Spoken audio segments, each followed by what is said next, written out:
ನೂತನ ಎಸ್ಡಿಎಂಸಿ ಅಧ್ಯಕ್ಷರ ಹಾಗೂ ಉಪಾಧ್ಯಕ್ಷರ ಸದಸ್ಯರ ಆಯ್ಕೆ.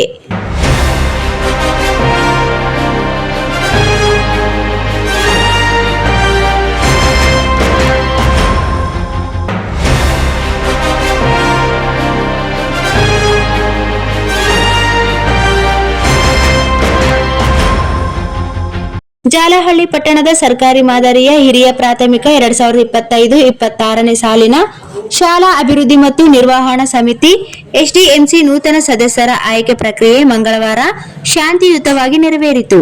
ಸಭೆಯ ಅಧ್ಯಕ್ಷತೆ ವಹಿಸಿದ ಮುಖ್ಯ ಶಿಕ್ಷಕರು, ಶಾಲೆಯ ಅಭಿವೃದ್ಧಿಗೆ ಪೋಷಕರು, ನೂತನ ಅಧ್ಯಕ್ಷರು ಹಾಗೂ ಉಪಾಧ್ಯಕ್ಷರು, ಸರ್ವ ಸದಸ್ಯರು ಘೋಷಿಸಿದ ಪದಾಧಿಕಾರಿಗಳು ಆಯ್ಕೆ ಅಧ್ಯಕ್ಷರಾದ ರಂಗನಾಥ್ ತ್ಯಾಪ್ಲಿ, ಉಪಾಧ್ಯಕ್ಷರಾದ ಮಹಾದೇವಿ, ಗಂಡ ವೆಂಕೋ ಪೂಜಾರಿ, ಸದಸ್ಯರಾದ ಶರಣಮ್ಮ, ಶಶಿಕಲಾ, ಲಕ್ಷ್ಮೀ, ರಂಗಮ್ಮ, ಬೀಸಲ್, ಅಮಿತ್, ಬೇಗಂ, ಲಕ್ಷ್ಮೀ, ಶಿವಕಾಂತ್, ತಮ್ಮ, ಗಿರಿಜಾ, ಉದ್ಬಾಳ್, ರಾಮಣ್ಣ, ಶಿವಪ್ಪ, ಮ್ಯಾಗೇರಿ, ರಂಗಣ್ಣ, ಹನುಮನಗೌಡ, ವಂದ್ಲಿ, ಮಕ್ತಂ, ವೆಂಕಟೇಶ್, ಜಗರ್ಕಲ್, ರಂಗಪ್ಪ ದಿಡ್ಡಿ, ಮಲ್ಲನಗೌಡ ಆಯ್ಕೆಯಾದವರು.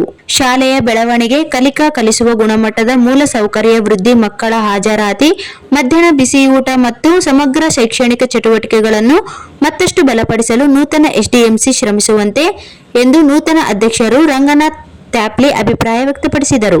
ಸಭೆಯಲ್ಲಿ ಸಿಆರ್ಪಿ ಮಂಜುಳಾ, ಗ್ರಾಮ ಪಂಚಾಯಿತಿ ಸದಸ್ಯರಾದ ಚೆನ್ನಪ್ಪ ಆಂದೇಲಿ, ರಂಗನಾಥ್ ಕುದುರಿ, ಶಾಲೆಯ ಸಿಬ್ಬಂದಿ, ಪೋಷಕರು ಹಾಜರಿದ್ದರು.